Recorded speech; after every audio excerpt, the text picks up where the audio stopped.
We've been wanting a new light fixture for a while now, so luckily we got this chandelier sent to us to make a video about. I really like the gold and the black color. It's very pretty, and the way the light reflects off of the metal. This is the height we chose, but you can adjust it, make it a little bit longer if you'd like.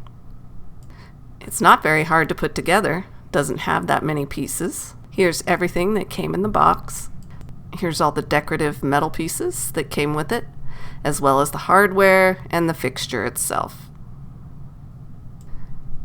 It came with the instructions. They're very straightforward on how to put it together. The first thing you do to put it together is assemble the decorative metal pieces. You'll need a Phillips head screwdriver to screw these pieces together. And these pieces you just screw on with a thumb screw, so you don't need a tool for that. The next part is to run the wiring up through the pole and connect the chains. This is the part where you can decide how long you want it.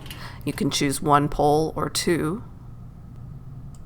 The wiring is marked. It comes with a neutral wire and a line wire.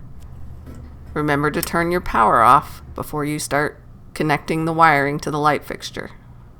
This is the way the wiring looks in our house. We have a black wire as the line wire and the white wire as the neutral wire.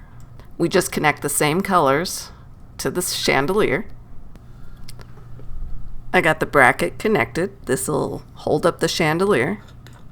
Now you just need to attach the decorative cover to the chandelier, and you use the thumb screws here.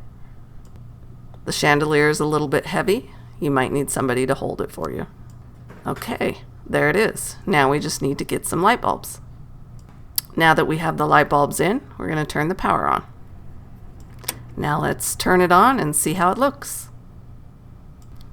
Oh wow, that is so pretty. It looks so nice.